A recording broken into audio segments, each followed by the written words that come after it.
Kinilig si Bong Navarro sa mga sweet at nakakatuwang sandali ni Kim Chiu at Paolo Avellino sa kanilang pagdalo sa ASAP Expo Australia 2026. Napansin na maraming fans sa mga reaksyon at biroan ni Bong habang kasama ang Kim Pao sa event.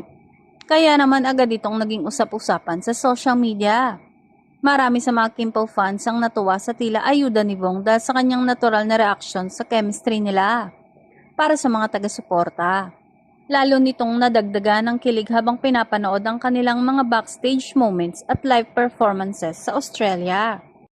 May number kasi sila na magkatabi si Bong, Paolo at Kim at kitang-kita na kinikilig si Bong sa interaction ng dalawa. Bukod sa kanilang performances, naging sentro din ng atensyon ng masayang samahan ng buong grupo sa backstage. Makikita sa mga ibinahaging video at larawan ng kulitan ni Bong, Kim at Paolo na labis na ikinatuwa ng mga dumalong kapamilya fans.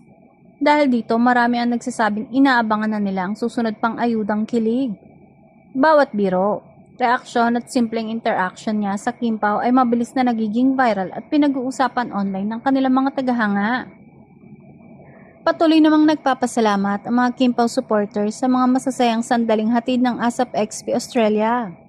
Habang nagpapatuloy ang kanilang mga aktibidad sa abroad, umaasa ang fans na mas marami pang nakakakilig na eksena na Kim Chiu at Paolo Avellino kasama ang mga masasayang banat at reaksyon ni Bong Navarro.